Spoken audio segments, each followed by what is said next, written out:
Hello दोस्तों।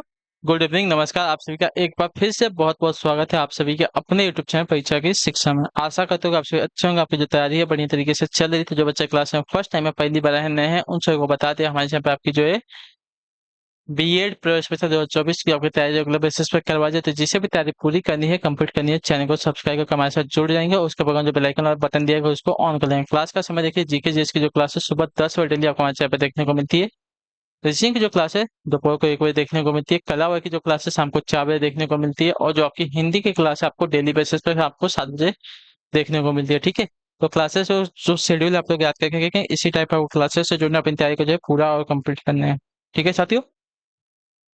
देखिए, अगर आपको हमसे कुछ पूछना है, कोई बात करनी है, तो आप हमारे इंस्टाग्राम पर जो है पूछ सकते हैं। परीक्षा की शिक्षा आपको इंस्टाग्राम का पेज का जो लिंक है नीचे डिस्क्रिप्शन में मिल जाएगा। उसी के नीचे देखें तो हमारा क्या बोलते हैं टेलीग्राम चैनल का भी लिंक मिल जाएगा। यहाँ पे क्या डेली बेसिस पर जो क्लास का अपडेट है वो दिया जाएगा। आपका एग्जाम का अपडेट होगा अभी आपको यहाँ पे बताया, तो आप लोग यहाँ से जुड़ेंगे तो आपका कोई भी अपडेट जो है क्लास के रिगार्डिंग छूटेगा नहीं। आपकी जो तैयारी है पूरी होगी। ठीक है। तो आप लोग यहाँ से जाके रिक्वेस्ट है कि सब लोग ज्वाइन हो जाएंगे। ठीक है। तो चलिए क्लास स्टार्ट करें। स्टार्ट करने से पहले देखिए सभी से रिक्वेस्ट है कि जिसने अभी तक क्लास को लाइक नहीं किया, क्लास को लाइक कर देंगे, क्लास को अपने दोस्तों से शेयर कर देंगे। ठीक है। तो चलिए क्लास स्टार्ट करें। पहला क्वेश्चन देखते हैं आपका क्या पूछा गया। 51 नंबर से आपकी क्लास स्टार्ट हो। देखिए क्या दिएगा। चीफ की दावत नामक कहानी के रचनाकार कौन, बताइए। चीफ की दावत नामक कहानी के रचनाकार कौन है। डॉक्टर देवराज है, राजेंद्र यादव है, भीष्म साहनी या दुष्यंत कुमार है। तो आपका राइट आंसर होगा भीष्म साहनी, जो आपका दिया गया सी विकल्प आपका राइट आंसर। ठीक है। चीफ की दावत नामक कहानी के रचनाकार आपके भीष्म साहनी हो जाएंगे। अगले क्वेश्चन पर बढ़ेंगे। आपका देखें 52 बताएंगे की कोशिश करेंगे। 52 पे राइट आंसर होगा जिस कालखंड के भीतर किसी विशेष ढंग की रचनाओं की प्रचुरता दिखाई पड़ी है वह एक अलग काल माना गया है और उसका नामकरण उन्हीं रचनाओं के अनुसार किया गया है। यह मान्यता किस साहित्यकार की है, बताइए। जिस कालखंड के भीतर किसी विशेष ढंग की रचनाओं की प्रचुरता दिखाई पड़ी है वह एक अलग काल माना गया है और उसका नामकरण उन्हीं रचनाओं के आधार पर रचनाओं के अनुसार जो है किया गया है। यह मान्यता किस साहित्यकार की है। तो यह मान्यता जो दी गई है आपकी आचार्य रामचंद्र शुक्ल की है, जो आपका दिया गया यहाँ पे बी विकल्प आपका राइट आंसर होगा। ठीक है। क्लियर है इसके बारे में। चलिए अगले क्वेश्चन पर बढ़ेंगे। आपका देखें 53 नंबर उत्तर देंगे की कोशिश करेंगे। आपका राइट आंसर होगा निम्न में से कौन जो है पृथ्वी का पर्यावरण, बताइए। पृथ्वी का प्राचीन निम्नलिखित में से कौन सा है। तो देखिए पृथ्वी के प्राचीन आपकी ये बात करेंगे तो रत्न गर्भा जो दिया गया आपका पृथ्वी का प्राचीन शब्द जो आपका ये वाला विकल्प देगा आपका यहाँ पे राइट आंसर हो जाएगा। ठीक है। रत्न गर्भा जो दिया गया आपका पृथ्वी का प्राचीन हो जाएगा। अगले क्वेश्चन पढ़ेंगे। आपका देखेंगे 54 नंबर बताने की कोशिश करेंगे। 54 पे आपका राइट आंसर होगा। ठीक है। क्या देगा है? संस्कृत के ऐसे शब्द जिन्हें हम ज्यों का त्यों प्रयोग में लेते हैं उन्हें क्या कहते हैं। मैंने आपको इसके बारे में तो बहुत बार बताया है। ठीक है। संस्कृत के ऐसे शब्द जिन्हें हम ज्यों का त्यों प्रयोग में लेते हैं उन्हें क्या कहते हैं, उन्हें जो है आपका तत्सम कहा जाता है। और संस्कृत के ऐसे शब्द जिन्हें हम परिवर्तित करके यानी कि उनका अर्थ बदल कर मतलब थोड़ा सा उसमें बदलाव करके प्रयोग में लेते हैं उन्हें तद्भव कहा जाता है। याद रखिएगा। ठीक है। 55 नंबर है आचार्य रामचंद्र शुक्ल मूलतः थे क्या थे, कवि थे, कहानीकार थे, आलोचक थे या उपन्यासकार थे, क्या थे। तो देखिए आचार्य रामचंद्र शुक्ल मूलतः आपके एक आलोचक थे, जो आपका दिएगा यहाँ पे सी विकल्प 55 पे आपका सही उत्तर होगा। ठीक है। चलिए 57 नंबर 56 नंबर क्या देगा है? निम्नलिखित में से कौन सी जो है भाषा संस्कृत भाषा की अपभ्रंश है, बताइए। अपभ्रंश क्या बोलते हैं, तो अपभ्रंश उसको बोलते हैं जो कि बिगड़ा हुआ होता है उसको अपभ्रंश बोलते हैं। यानी कि संस्कृत भाषा की कौन सी, देखिए कहते हैं निम्नलिखित में से कौन सी भाषा जो है संस्कृत भाषा की अपभ्रंश यानी कि भाषा की बिगड़ी हुई है। तो इसका आइडेंस आपका हो जाएगा साथियों पाली, जो आपका विकल्प विकल्प देगा आपका आइडेंस। ठीक है। पाली भाषा जो है संस्कृत भाषा की अपभ्रंश है। ठीक है। मतलब इसमें जो है थोड़ी त्रुटि थी, इसको सुधार कर जो है संस्कृत भाषा बनाई गई है। अगले क्वेश्चन में बढ़ेंगे। आपका देखें 57 नंबर निम्नांकित में से नवीन विकसित ध्वनिया कौन सी, बताइए। निम्नांकित में से नवीन विकसित ध्वनिया कौन सी है। तो नवीन विकसित ध्वनिया आपकी ख और ग है, जो आपका ए विकल्प देगा है आपका राइट आंसर होगा। ठीक है। ख और ग आपकी विकसित ध्वनिया है। अगले क्वेश्चन में बढ़ेंगे। आपको बताते हैं कोशिश करेंगे 58 नंबर निम्नलिखित में से शुद्ध वर्तनी का चयन कीजिए। ठीक है।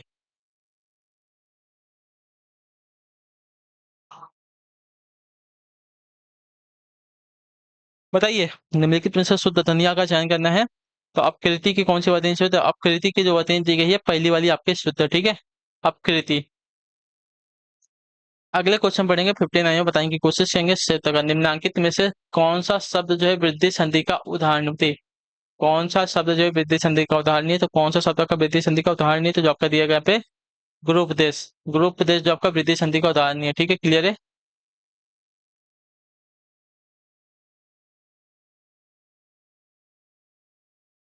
क्लियर है यहाँ तक।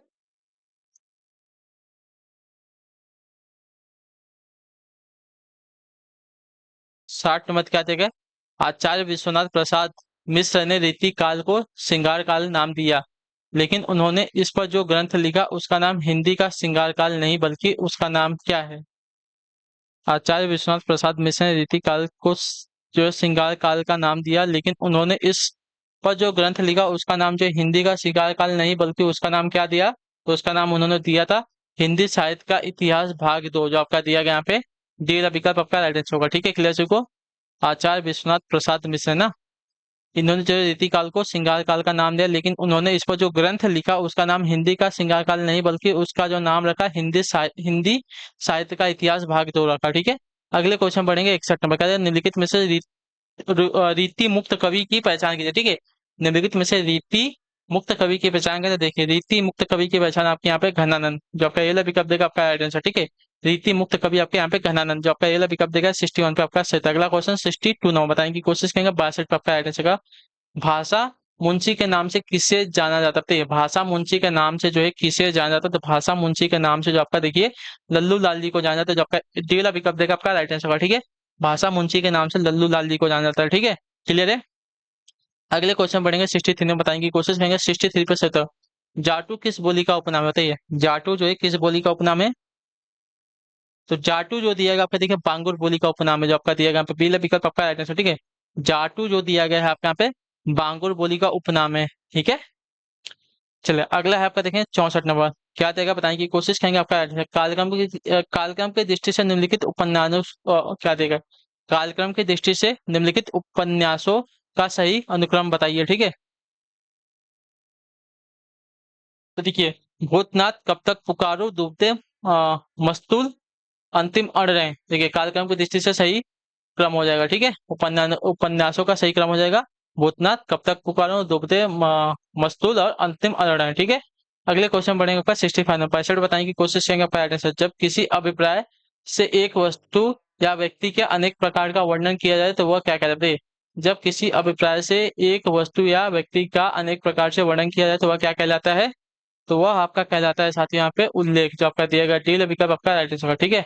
जब किसी अभिप्राय से एक वस्तु या व्यक्ति का अनेक प्रकार से वर्णन किया जाए तो आपका उल्लेख कहलाता है। अगला है आपका देखें 66 में बताएंगे कोशिश करेंगे आपका राइट आंसर का। निम्नलिखित में से धवल का समानार्थी शब्द क्या होगा? धवल का समानार्थी शब्द क्या होगा? तो देखिए, धवल का समानार्थी शब्द आपका देखिए उजाला होगा, उजला। धवल, धवल का उजला जो है समानार्थी शब्द हो जाएगा, ठीक है।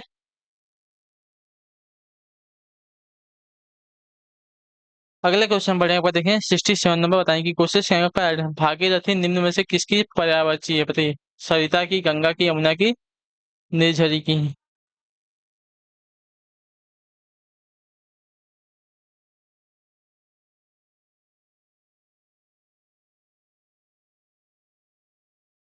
क्या है भागीरथी निम्न में से किसकी पर्यायवाची है? तो देखिए, भागीरथी जो आपकी पर्यायवाची है किसकी? तो गंगा की, जो आपका दिया गया यहाँ पे पीला विकल्प आपका राइट आंसर होगा, ठीक है।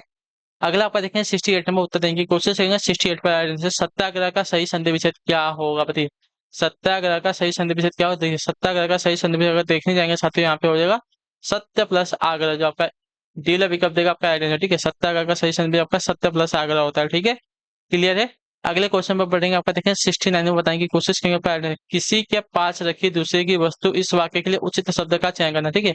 किसी के पास रखी दूसरे की वस्तु के लिए एक उचित शब्द का चयन करना होगा तो क्या हो जाएगा? तो इसका राइट आंसर आपका जो है साथियों उसको जो है थाती कहा जाता है, जो आपका सीला विकल्प देगा आपका राइट आंसर। किसी के पास रखी दूसरे की वस्तु को जो है थाती कहते हैं, ठीक है, जो आपका सीला विकल्प देगा 69 पे आपका राइट आंसर होगा, ठीक है, क्लियर होगा इसके बारे में।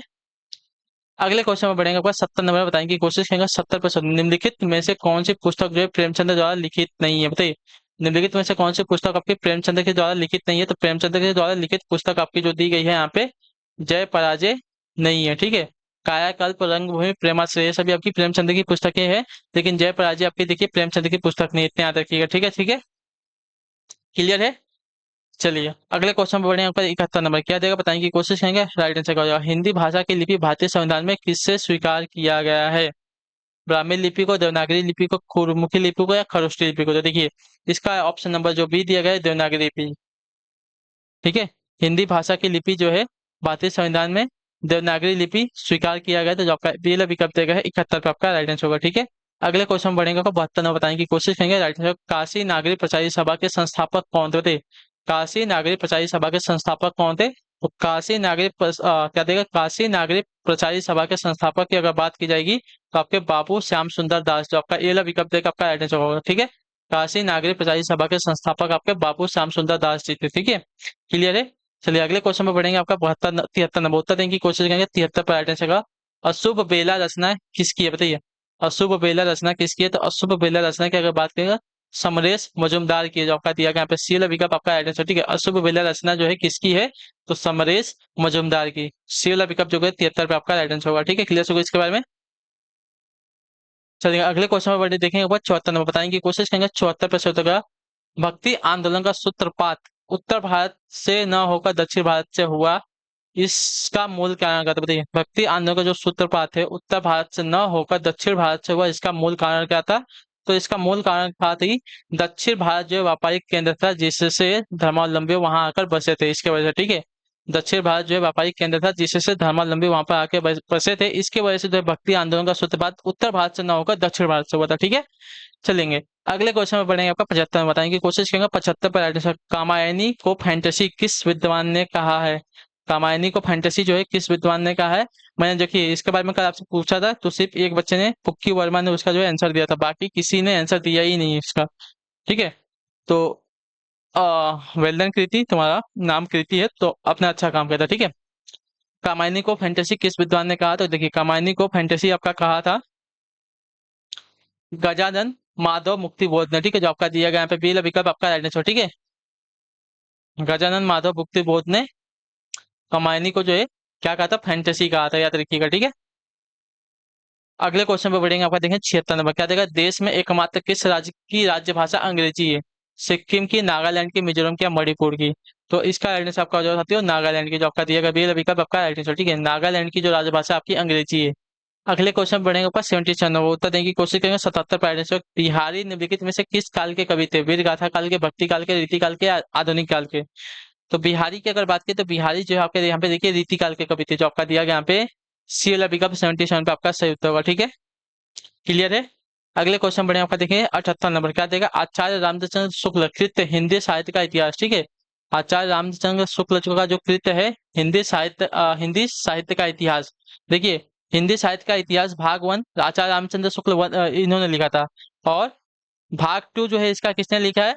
तो विश्वनाथ प्रसाद मिश्र ने लिखा था। ठीक है, जिन्होंने उसको जो है श्रृंगार काल का नाम दिया था, रीतिकाल को। ठीक है, याद रखिएगा।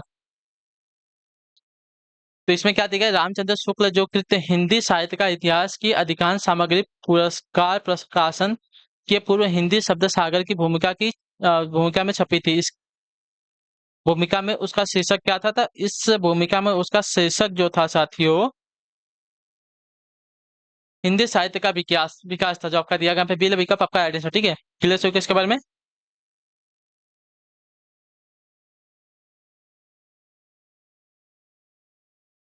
ठीक है, देखिए ये कंफ्यूजन मत हो, आचार्य विश्वनाथ प्रसाद मिश्र ने हिंदी साहित्य का विकास भाग 2 लिखा था। इन्होंने क्या है, रीति काल को श्रृंगार काल का नाम दिया था, और इस ग्रंथ को इस ग्रंथ का नाम उन्होंने जो आपकी हिंदी साहित्य का इतिहास भाग 2 दिया था, और हिंदी साहित्य का भाग इन्होंने लिखा है आचार्य रामचंद्र शुक्ल ने। ठीक है, आचार्य रामचंद्र शुक्ल कृत हिंदी साहित्य का इतिहास की अधिकांश सामग्री जो है पुस्तकाकार प्रकाशन के पूर्व हिंदी शब्द सागर की भूमिका में छपी थी। इस भूमिका में उसका जो शीर्षक था साथियों, हिंदी साहित्य का विकास था। ठीक है, अगला आपका देखें 79 नंबर क्या देगा, अवधी भाषा में सर्वाधिक लोकप्रिय महाकाव्य कौन सा बताइए? इसका राइट आंसर क्या हो जाएगा? अवधी भाषा के अवधी भाषा के सर्वाधिक लोकप्रिय महाकाव्य का नाम क्या है? तो इसका आंसर आप लोग देने की कोशिश करेंगे, 2 मिनट मुझे टाइम देंगे बस।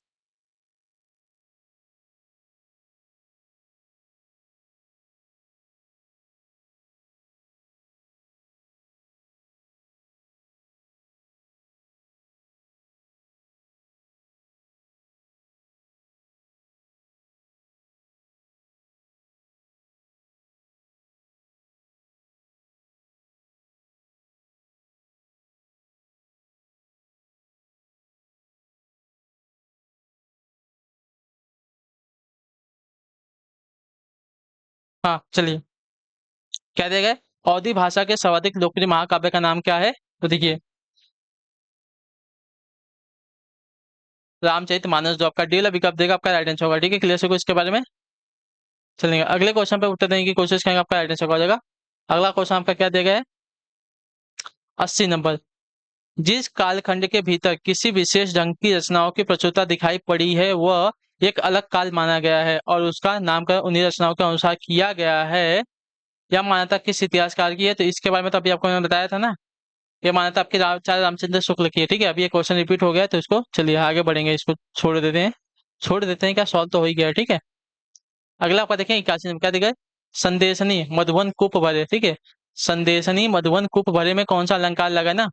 तो संदेशनी मधुबन कूप भरे, इसमें आपका अलंकार की बात की है तो अलंकार इसमें जो लगा आपका अतिशयोक्ति अलंकार है, जो आपका डी विकल्प देगा आपका राइट आंसर होगा। ठीक है, संदेशनी मधुबन कूप भरे, इसमें आपका अलंकार है अतिशयोक्ति अलंकार। अगले क्वेश्चन बढ़े आपका देखें 82 में क्या देगा? कलेजा ठंडा होना इस मुहावरे का अर्थ सही अर्थ क्या? देखिए, कलेजा ठंडा होना इस मुहावरे का सही अर्थ क्या है? देखिए, कलेजा ठंडा होना इस मुहावरे का सही अर्थ जो दिया गया आपका हो जाएगा कलेजा। अच्छा, कलेजा ठंडा होना नहीं है, कलेजा होना दिया गया है। ठीक है, कलेजा होना मुहावरे का सही अर्थ आपका हो जाएगा साथियों हिम्मत होना। ठीक है, संदेशनी मधुबन कूप भरे में अलंकार आपका अतिशयोक्ति अलंकार। ठीक है, चलिए क्या देगा है? कलेजा होना, इसका होगा हिम्मत होना। अगला आपका 83 नंबर क्या देगा है? जिस छंद के पहले तथा तीसरे चरण में आपकी 13-13 और दूसरे तथा चौथे चरण में आपकी 11-11 मात्रा है तो वह छंद क्या कहलाता है? तो वह छंद आपका देखिए दोहा कहलाता है। इसके प्रथम और तीसरे चरण यानी कि जो आपका विषम चरण होता है इसमें 13 मात्रा और जो सम चरण होते हैं यानी कि दूसरा और चौथा चरण उसमें आपकी 11-11 मात्रा होते हैं। ठीक है, दोहे में। अगले क्वेश्चन में बढ़ेंगे, एक बार देखिए 84 नंबर क्या देगा? मुख्य का विलोम क्या होगा? तो मुख्य मुख्य का विलोम आपका देखिए गौण हो जाएगा, जो आपका ये विकल्प देखा है 84 पे आपका राइट आंसर होगा। ठीक है, अगला आपका देखें 85 नंबर, बताने की कोशिश करेंगे आपका राइट आंसर। नाश कर देना के लिए सही मुहावरा कर देखिए, नाश कर देना के लिए सही मुहावरा कर देखिए, नाश कर देना के लिए सही मुहावरा अगर देखा जाएगा तो आपका यहाँ पे हो जाएगा साथियों पानी फेर देना। ठीक है, नाश कर देने के लिए सही मुहावरा आपका हो जाएगा पानी फेर देना। ठीक है, पहला पिकअप जो है 85 पे आपका राइट आंसर होगा। ठीक, क्लियर। अगले क्वेश्चन बढ़ेंगे 86 नंबर, बताने की कोशिश करेंगे आपका राइट आंसर होगा।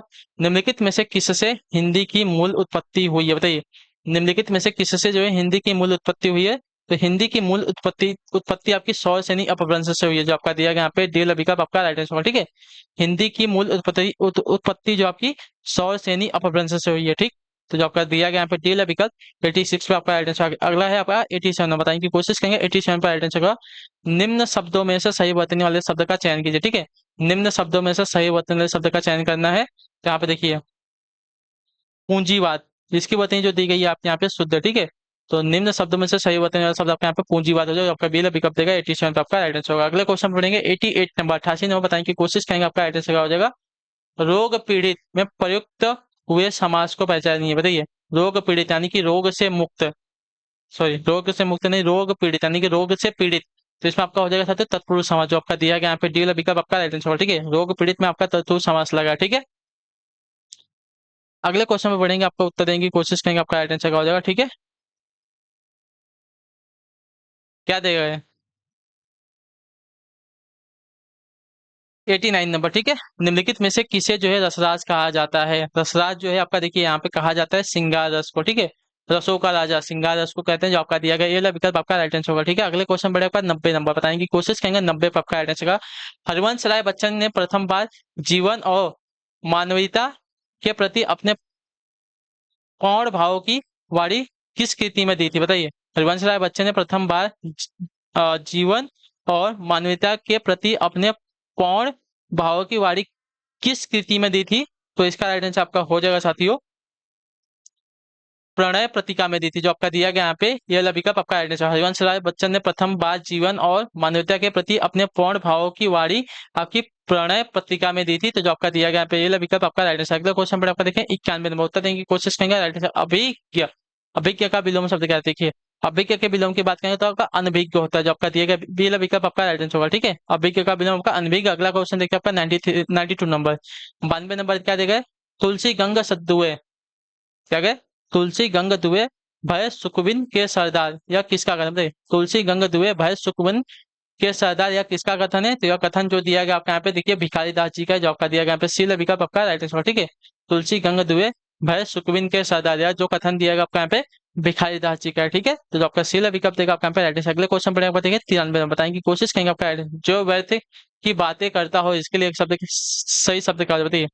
जो व्यर्थ की बातें करता हो इसके लिए सही शब्द का चयन करना है ना। तो जो व्यर्थ की बातें करता हो इसके लिए एक शब्द आपका हो जाएगा वाचाल, ठीक है। जो आपका ये विकल्प देगा आपका राइट आंसर। अगला क्वेश्चन देखते हैं आपका 94 में, बताने की कोशिश करेंगे राइट आंसर होगा। किसी संस्था के 25 वर्ष पूरे होने पर जो उत्सव मनाया जाता है उसके लिए उपयुक्त शब्द देखिए। किसी संस्था के 25 वर्ष पूरे पर जो उत्सव होता है उसे क्या कहते हैं? तो देखिए उसको कहा जाता है रजत जयंती, ठीक है। जो आपका दिया गया यहाँ पे बी वाला विकल्प आपका राइट है। किसी संस्था के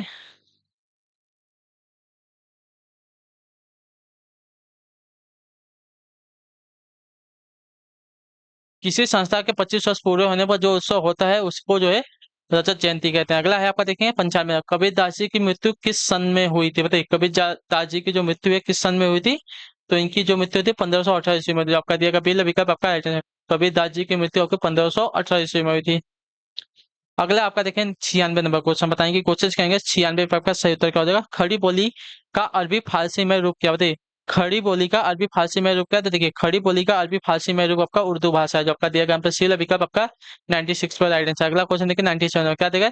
हिंदी भाषा का पहला समाचार पत्र उदंत मार्तंड किस सन में प्रकाशित हुआ था? बताइए हिंदी भाषा का पहला समाचार पत्र जो आपका उदंत मार्तंड जो दिया गया किस सन में प्रकाशित हुआ था? तो ये आपका प्रकाशित हुआ था साथियों आपका 1826 ईस्वी में। जो आपका बी विकल्प देगा आपका एड्रेस, ठीक है। हिंदी भाषा का पहला समाचार पत्र आपका उदंत मार्तंड जो आपका 1826 में प्रकाशित हुआ था, ठीक है। क्लियर हो गया इसके बारे में। अगले क्वेश्चन में आपका देखिए 98 नंबर उत्तर देने की कोशिश करेंगे, आपका एड्रेस का हो जाएगा। हिंदी के विकास समाचार पत्र में खड़ी बोली के मध्य देशी भाषा को कहा गया है क्या? बताइए हिंदी के किस समाचार पत्र में खड़ी बोली के मध्य देशी भाषा को कहा गया? बताइए हिंदी के किस समाचार पत्र में, ठीक है। हिंदी के किस समाचार पत्र में खड़ी बोली को मध्य देशी भाषा कहा गया है? तो आपका राइट आंसर यहाँ पे हो जाए साथियों बनारस अखबार को। जो आपका ये विकल्प देगा आपका राइट आंसर, ठीक है। हिंदी के बनारस अखबार समाचार पत्र को में जो है खड़ी बोली को जो है मध्य देशी भाषा कहा गया है, ठीक है। क्लियर हो गया इसके बाद। तो जो आपका ये विकल्प देगा आपका राइट आंसर, ठीक है। क्या देखिए हिंदी के बनारस अखबार समाचार पत्र में खड़ी बोली को जो है मध्य देशी भाषा कहा गया है, इतना याद रखिएगा, ठीक है। अगले क्वेश्चन बढ़ेगा आपका 99 नंबर, बताने की कोशिश करेंगे आपका एड्रेस है। गाथा या तो गाहा कहने के लिए किस लोक प्रसिद्ध काव्य भाषा का बोध होता है? बताइए गाथा या गाहा कहने से किस लोक प्रसिद्ध काव्य भाषा का बोध होता है? तो आपका एड्रेस यहाँ पे हो जाएगा साथियों प्राकृत। जो आपका दिया गया बिल विकल्प आपका एड्रेस, ठीक है। गाथा या गाहा कहने से किस लोक प्रसिद्ध काव्य भाषा का बोध होता है? तो आपका एड्रेस है प्रकृति का, ठीक है। आखिरी क्वेश्चन है 100 नंबर, बताने की कोशिश करेंगे। सिद्धों की उद्धृत रचनाओं की काव्य भाषा है क्या? बताइए सिद्धों की उद्धृत रचनाओं की काव्य भाषा क्या है? तो सिद्धों की उद्धृत रचनाओं की काव्य भाषा आपकी हो जाएगी यहाँ पे देश भाषा मिश्रित अपभ्रंश अर्थात पुरानी हिंदी। जो आपका दिया गया ये विकल्प आपका राइट आंसर, ठीक है। सिद्धों की उद्धृत रचनाओं की काव्य भाषा आपकी देश भाषा मिश्रित अपभ्रंश अर्थात पुरानी हिंदी। जो ये विकल्प देगा आपका राइट आंसर, ठीक है। चलिए तो इसी के साथ जो आपकी क्लास है आज की यहीं पे क्या होती है कंप्यूटर। आई होप जो क्लास अच्छी लगे, अच्छे क्लास को लाइक करेंगे, चैनल पहले चैनल को सब्सक्राइब और हमें जो है कमेंट में अपनी जाए क्लास के बारे में जरूर देंगे आपको क्लास कैसी लगी, ठीक है। और जो है अपना कमेंट दे के जाइएगा, ठीक है। और क्लास अच्छी लगे तो क्लास को लाइक कर देगा, चैनल पहले तो चैनल को सब्सक्राइब कर दे और अपने दोस्तों के साथ जो है चैनल को शेयर कर दिएगा, ठीक है। तो हम आपसे मिलते हैं आपकी अगली क्लास में, तब तक के लिए टाटा बाय बाय, जय हिंद जय भारत। आप सभी का जो है क्लास से जुड़ने के लिए बहुत बहुत ही धन्यवाद साथियों। देखिए कुछ गलती हो गई होगी तो सॉरी पहले से बोल दे रहा हूँ मैं, ठीक है। बाकी आप लोग अपना ख्याल रखिएगा, ठीक है। चलिए।